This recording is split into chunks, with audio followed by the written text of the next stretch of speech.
Welcome to the Future Recruitment Podcast. I'm your host, Anthony Dan. For those of you that are new to the podcast, we talk with recruitment founders and entrepreneurs who share insights and thoughts on AI, partnerships, and the future state of recruitment. This podcast is sponsored by Brellard AI Systems. Brellard works with companies around the world to design, implement, and manage AI systems and business processes to make your company more efficient, effective, and profitable. If you're looking for a quick business process audit and complimentary growth plan, just get in touch and mention Future Recruitment Podcast. Today, I'm here with James Watson from Antidote Hospitality. James founded Antidote after 3 decades of hospitality experience, working with chefs like Jamie Oliver and consulting with top hotels around the world. We're fortunate to have him on the podcast and excited to dig in. James, I'll never be able to do it full justice from a quick intro, so please give us just a brief sort of overview of yourself and Antidote. Yeah, no, thank you, Anthony. Thank you. Good to be. As you said, and I was reminded the other week that I've been doing this for quite a while. The young lady I was speaking to said I've been doing it longer than she'd been alive, which made me feel brilliant. But yet, 3 decades within hospitality operations, the last decade in hospitality recruitment consultancy, and working for a fantastic company previously that gave me a really, really good sort of step up into what I do now. Antidote is a brainchild of myself and 2 of my best friends that again have been in operations for years and years and years. Scott Hunter and Maria Larson Hunter, a husband and wife team behind the Pig's Head in Clapham, and we just saw what we felt was a hole within the hospitality consulting. The fact that the hospitality is being continually squeezed to breaking point by government costs, etc., etc., etc. So we created Antidote for sort of the hospitality solutions to try and assist in saving money across the board to help hospitality businesses not only survive but thrive. Excellent, awesome. And so, taking it back to the beginning, I guess, back at the start of this journey for you, how did you get into the hospitality space to start with, and then how did that sort of transition into a recruitment role? As so many, I kind of fell into it. I used to play rugby at quite a serious level. You can't tell, obviously, but I'm 6'7". I'm quite big. My wife calls it unacceptably tall. But yeah, I used to play rugby quite a lot, and that was going to be my career.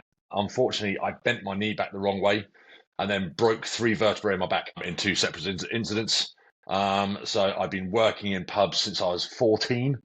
So the glass collecting, kitchen hand, etc., etc. And I just thought, yeah, do you know what? I'm going to take a year out of university, joined a company called Picture and Piano, and the rest was history. Worked for them for many years, and then moved across, worked for a couple of other businesses. Had 3 of my own restaurants, one after the other, down in southeast England, down in Kent, and I got fed up with being called by recruitment companies that weren't listening. They were trying to sort of force almost a square peg into a round hole. And I decided to go into recruitment and sort of try and get people the right roles. I was hearing a lot of friends kind of sort of say, yeah, they either missold roles or weren't told the whole truth.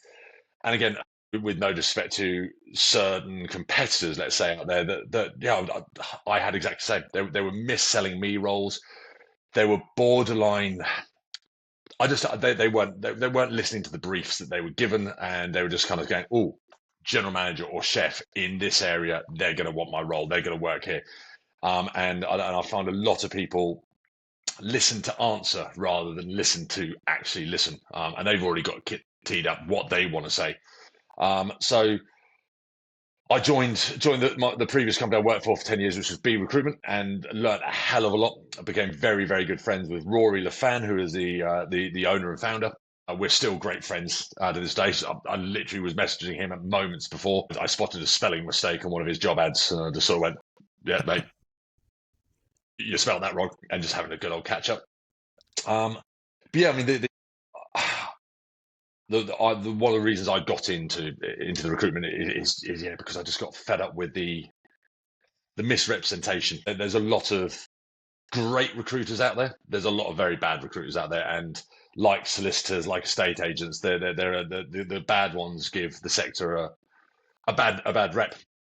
And there's a lot of businesses that view recruitment as nice, as a luxury. An old boss of mine used to say, is it necessary or nice? And I honestly do believe, yeah, don't get me wrong, recruitment, it can be an expensive option, but done right, it pays for itself time and time and time and time again. I enjoy and what sets us aside from a lot of other operators is we really deep dive into our clients and our candidates, their background, their ethos, their culture, what they're actually looking for.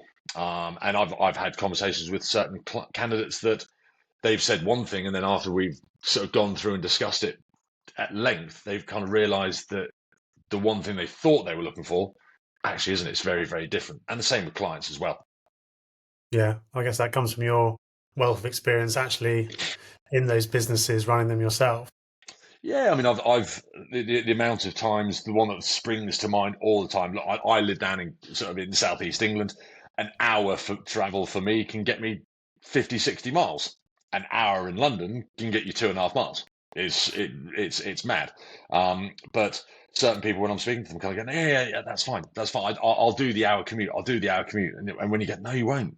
Think about it. When you come out of a long shift, you're knackered, and you've got to get onto a night bus. I wouldn't want to do it.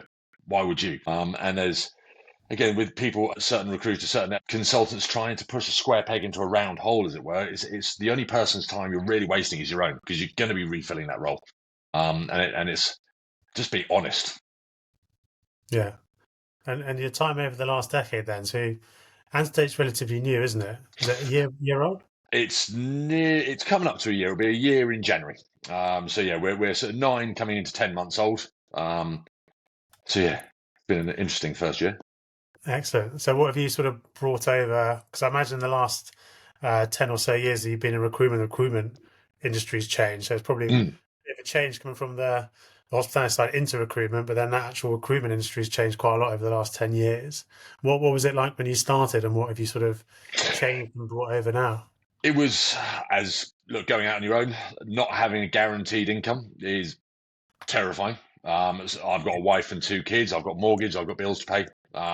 So that was definitely, it was the fear. I was very lucky enough to have support of a number of friends around me that kind of was like, "Come on, you've got to do it. The time is now." And so I brought over a hell of a lot of learning from B. But I was seeing a huge change within the sector of fractional leadership. Again, with those costs, when I first started, our labour was 18%. On average, now it's 38 to 42 ish. Food costs, 20%. Now it's 30, potentially even more. Your margins are dwindling, and there's no help out there. If anything, costs are just increasing. So I've brought the recruitment over. My colleague and our operations director, another Scott Williamson, has joined us on the recruitment side, because what we also have is we have 50 or 60 entities, people, companies, options that we will go into businesses and kind of go, right, where do you need our help? Be that on HR, training, marketing.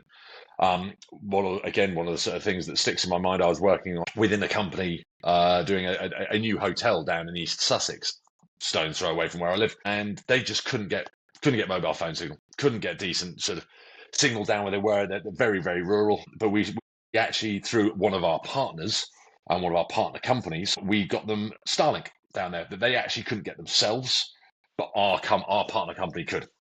So we're a hospitality solutions business. So we may have 100, 150, 200 different options that you can choose from. You may need one, you may need 10. And what we've seen is that is, again, hugely attractive to a lot of businesses, because again, we had a client that was a victim of their own success recently. Had been open 5 weeks. They were doing 700 to 1,000 covers a day. They physically couldn't and didn't need someone full time to ongoing train their team member just for the basics, but they also didn't have the time to train their team because they were so busy. So we offered and put in someone just for 3 weeks on a temporary basis. There was exceptional standards of service and the steps of service. worked with the owners. This is exactly how we want them trained. This is exactly our steps of service, our USPs, etc., etc. And then our guys will go in there and train those, and then they'll step away and they'll be on call to come back. So again, we're sort of here as much and as little as you need. The previous decade has taught me that one shoe does not fit all. There's no point going, well, this is what we do, and that's it. You've got to be flexible. You've got to be fluid. And again, we work with a lot of other consultancies that will stay in their lane, but we can offer 10, 15, 20% of what they do in smaller packages. And again, with the fees, we work very, very closely with our clients to make sure that they're getting the best out of what we do and what we can offer. Yeah, so I mean, my world's been very different. It's been more tech go-to-market recruitment. So it's probably very different from the sort of hospitality side. But I know companies are looking at more of a consultative way where they can add different service lines, not just recruitment, and just be talking about recruitment. And it sounds like it's exactly what you've been doing in terms of different service lines that you can offer for a holistic sort of package, I guess, for hospitality companies. 100%. And don't get me wrong, in certain positions within hospitality, you do need certain qualifications. HR with CIPD in HR, but it's not as. Forgive me, and I don't want software recruiters then starting to hunt me down with pitchforks. But with say software, it's a sector I know about that much of. But you will have certain stack, you'll have certain qualifications, certain training. In hospitality, it's a lot more cultural. It's a lot more personality based. And again, it's working very, very closely with those businesses to understand their culture, understand their people, and what drives them and what sets them aside. You've got David Carter, DCCO, for example, huge fan of his, and Manteca, Oma, Agora, Smokestack. And I met David, God, 10, 12 years ago. No, probably 8 to 10 years ago when he was looking to do Smokestack, come out of sort of pop-ups and do first bricks and mortar site. And he's doing absolutely fantastic. Well, he's got such a Midas touch, but again, it's all about the people. And it's not just sort of cut and dry just because they've been an AGM or a restaurant manager or a sommelier in that restaurant. Doesn't make a difference. That they can come from any walk of life. It's all down to the personality. And again, it's working with those companies and kind of going. Again, we're very, very honest. Going, actually, do you know what? You don't need us yet. Explore this angle, and this angle first. Try and save you money. And again, we do that with a lot of the consultants we work with as well. No one is employed by Antidote. Everybody is freelance. Everybody is employed by themselves. We work with a lot of different agencies, a lot of different consultants that have their own businesses as well. But again, we're there to support them because hospitality is integrated into every sector. I mean, look at AI, how AI is developing the sector and changing it for on some areas the better, and there's other areas that AI it's got to be careful because you run the risk of losing what hospitality is all about, and hospitality is all about people. Yeah, I was gonna ask next. Actually, obviously, you mentioned it's so much a people business, especially hospitality, because it's people in front of people. But how have you used, or how has technology changed the way that you're working internally over the last 10 years, and how is sort of AI changing the way that you're working at the moment? AI is definitely changing for a lot for my clients. A lot of clients, again, and personally, I think there's a lot of work to do. I've recently had a hell of a lot of conversations with people where, right, I'm going to say something risky being in my sector, and what I do is, but I bloody hate CVs. I think they're antiquated. I think they're old school. You struggle again, as I've said, all about the people. How can you understand what a person is from two sides of A4, or who a person is, or what they've actually done? It CV will tell me what you've done, but it's the person will tell me why. And I struggle to understand how AI bots will be able to go through a CV and actually identify that. There was a mentioning no names. There was a chicken concept that knocked back a operations manager from what their biggest competitor because they didn't reference chicken on their CV. They mentioned the company name, but it didn't mention chicken anywhere on their CV. So they were knocked back because the AI bot didn't understand or didn't know that that particular company name was one of their biggest competitors. A person would. The AI bot's going to learn that, of course. AI will integrate and take over, and already has, and is doing in some areas a fantastic job where it will take over certain aspects of recruitment, or that candidate identification, that where you can, and certain the platforms I use already do, and it's very, very good. But it will never actually replace that. Again, that deep dive, that ability for me to actually kind of go, look, hang on, but I've experienced it. I know I've got kids. You're not going to relocate. Your kids just started at primary school. Your kids just started secondary school. You're not going to want to relocate to this area for a new job. AI won't understand that. It's got years ahead to get to that point. And also kind of going, well, you said this. And again, that human touch, that human nature. The technical integration is it is great. There's a lot of fantastic bits and pieces out there. We are starting to use more and more and more. I'm still old school. I write notes. I've got probably 100 notebooks, which I still go back and I still speak to people. Those notebooks go onto my my database, and the notes go on there.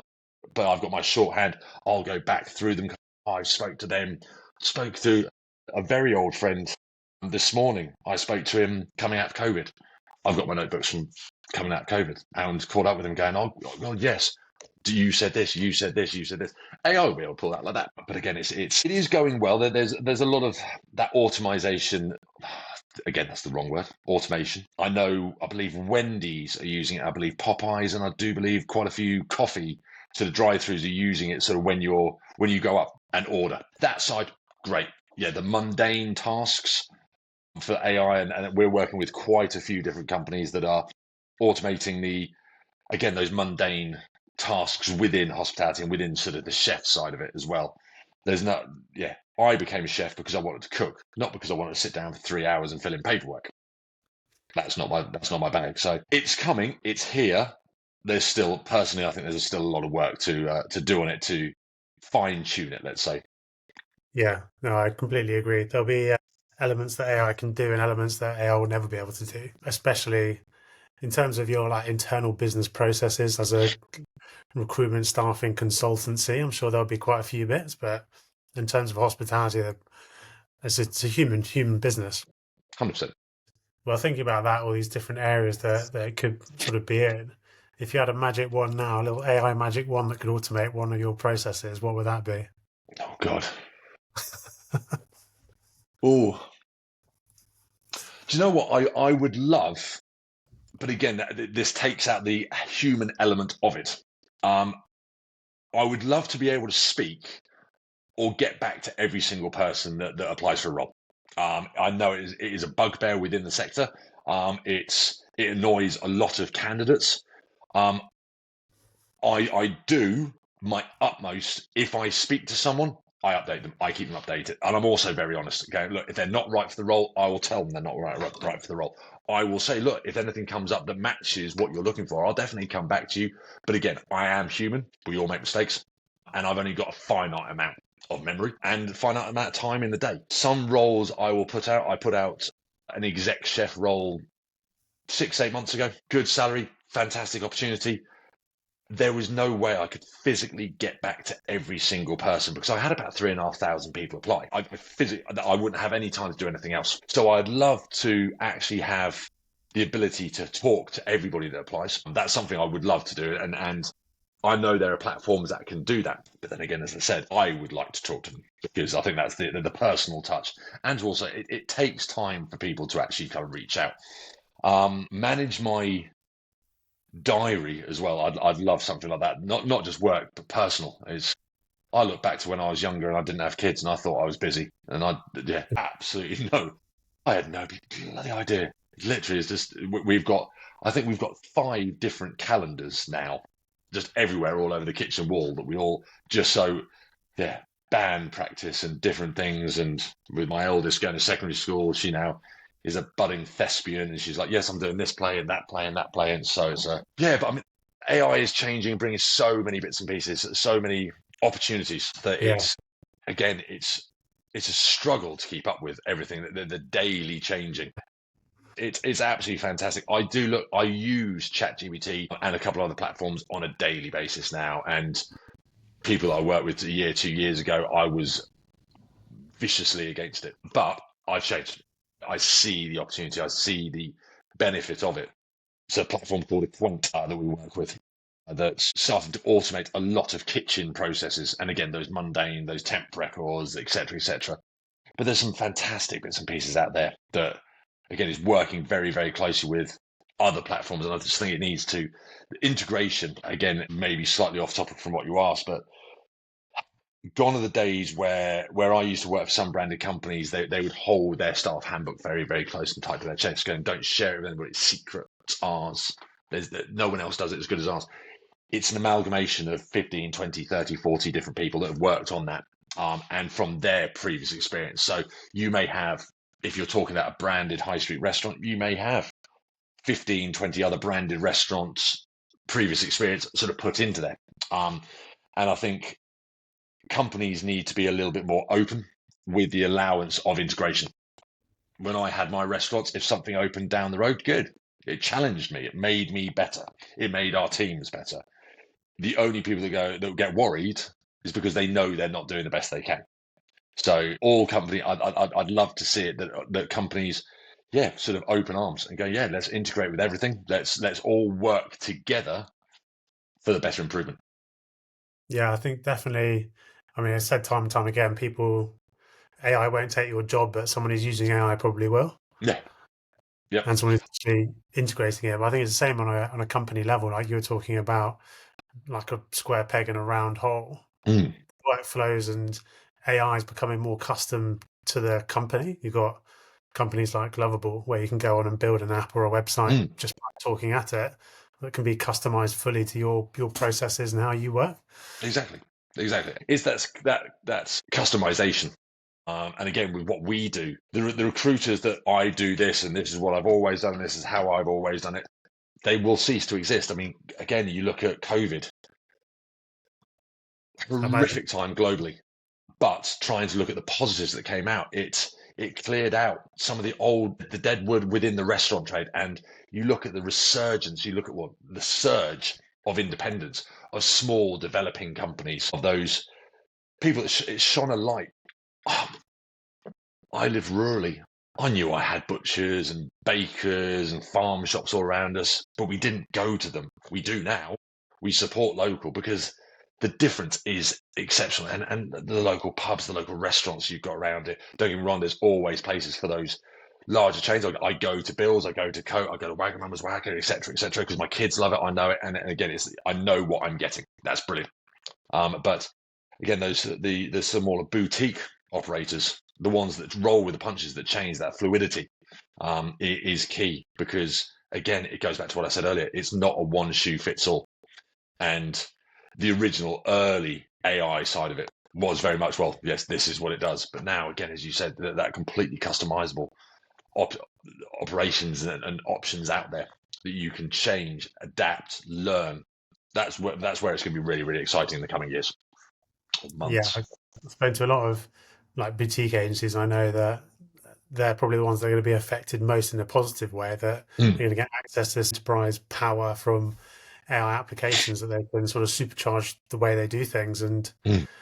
punch well above their weight, which I've seen companies do before already. I Yep. imagine that's sort of going to be more and more people are going to be doing that in the future. It's going to be those sort of middle I mean, the big massive multinationals are going to keep going, keep trundling along, but I imagine it's the smaller ones that are going to take more of the market share. Yeah. No, I think so. I think so. I think that the ones that are more adaptable, the ones that can pivot. And again, look, I honestly do believe recruitment, as I have done it for the last 10 years, has changed. And over the next 5 years, it will change dramatically, which is why Antidote is pivoting and looking at other opportunities and other options that we can support hospitality. Recruitment will still be there.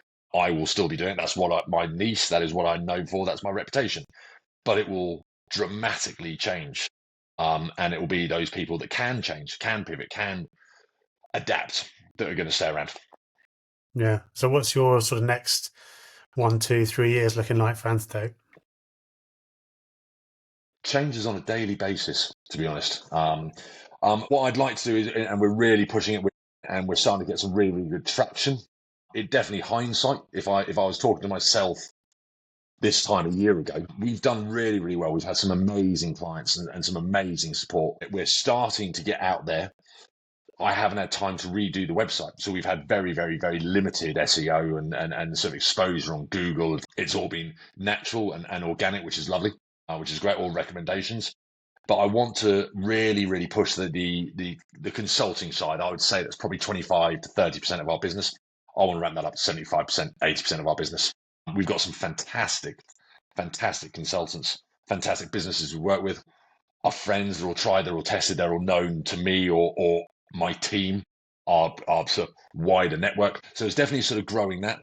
It's embracing AI and the changes that are coming and the challenges that is going to pose. Those that kick back and dig their heels in, they're going to really struggle because it's changing on a daily basis.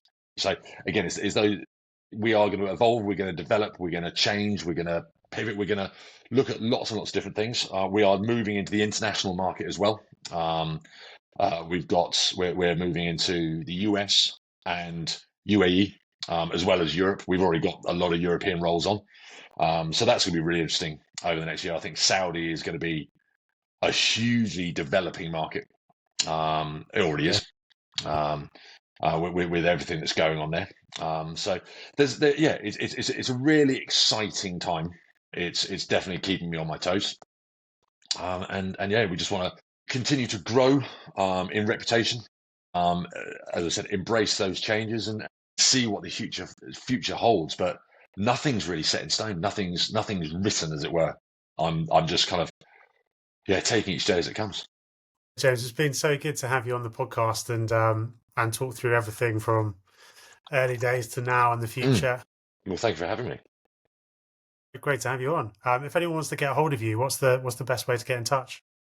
Either you can visit our website, antidotehospitality.co.uk, or email us on info@antidotehospitality.co.uk, which is a bit of a mouthful and long to type out. But yeah, again, or just search Google for Antidote Hospitality.